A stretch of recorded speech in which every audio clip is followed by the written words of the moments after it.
What's going on, people? I'm DJ Sketch and welcome back to the channel. Hope you guys are all doing good.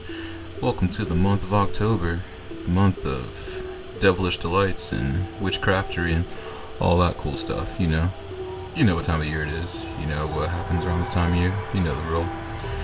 And yeah, just want to talk real quick about one of my favorite games, Resident Evil. Especially this version in particular, the Resident Evil Remake, which came out in 2002. Of course, we all know like the original, I guess it's also known as Biohazard, came out in '96. Man, it's crazy to think it's already been that long. Actually, shit, you know, I think it's almost the 20-year anniversary of Resident Evil now, isn't it? I guess if in the event that it hasn't already passed. But man, all I can really say is that it took me a long time to actually finally get a copy of this, but I've been sitting on this gameplay for a long time, and I finally figured out, I was like, you know, this might be a good time to use it and just talk about this game for a minute. And this is hands down like my favorite version of Resident Evil 1, because I bought this game when I was, I guess I was like 11 or 12 when I bought this. I still have no idea how I managed to get it, but I remember I got it, and I guess I got it like right after it released, like in Washington DC, as a safety patrol on that DC trip, because I'm from Florida, and I have no idea how I managed to buy this like without an ID. So I'm pretty sure I even had my safety patrol sash on when I got this. It's even crazier that I was able to walk out of that store that I bought it from in DC. But whatever, man, it was tight.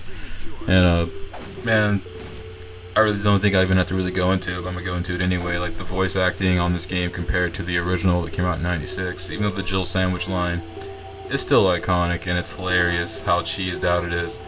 But man, pretty much they did a complete overhaul with how the game played compared to its '96 companion here. And also on top of that, graphically, it looks so good even now. Like it's hard to believe this was a 2002 game. And it's 2016, and like where people are still talking about it, myself included.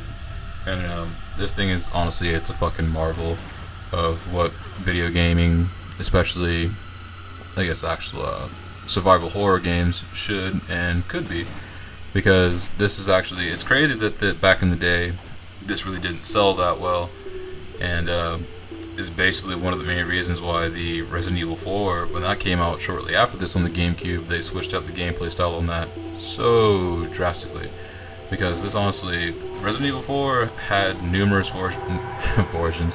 One take, Drake, I'm only doing this one time.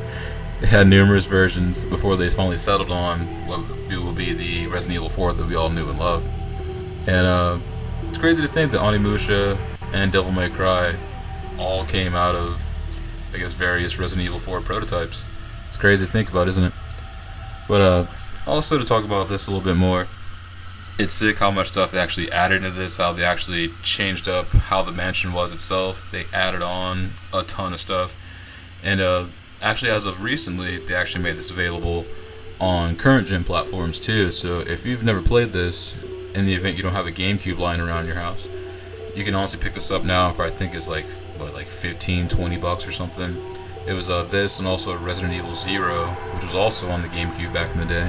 That one I'm still trying to work through, because that one's actually surprisingly harder than Resident Evil 1, but also just kind of filling some of the gaps as to what happened before everything in the Raccoon City outbreak. So if you can find a copy of that too, which I believe is also on next gen, you might do yourself a favor and pick that up, because that's probably not a bad idea.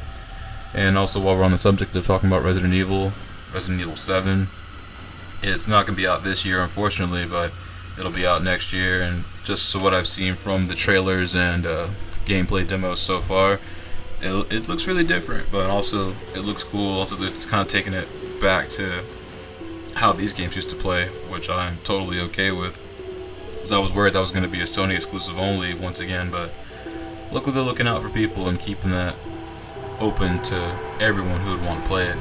Because man, I still can't believe it's like they're keeping something exclusive from Capcom, but then they're letting everybody have certain franchises. So Capcom, you should just let everybody have everything, how you guys always did it. Just saying.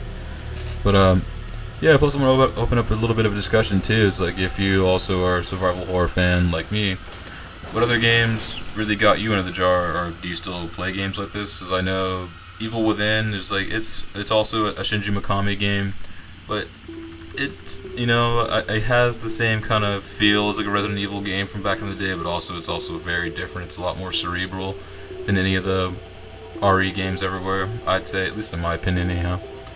And then I'm curious, like, what are some good new modern survival horror games that are actually still like really scary? Because I know there were the Dead Space games. I guess I keep hearing the third one's not that scary, but I'm still working through the very first one. I've been kind of playing that game off and on for years. And I just finished Resident Evil 5, which is like pretty much like an action game in RE6. No, fam, I'm good. I'll just wait for Resident Evil 7 to come out, because I know that one's drastically different than all the others too. But yeah, I just want to make a quick video for you guys, and also just kind of make some kind of survival horror games videos for the month of October. It is Halloween. It's going to be the month of Halloween after all. And hope you guys are enjoying the vids, and if you like what you're seeing, hit that sub button. And I'll see you dudes and ladies on the next one. Peace out.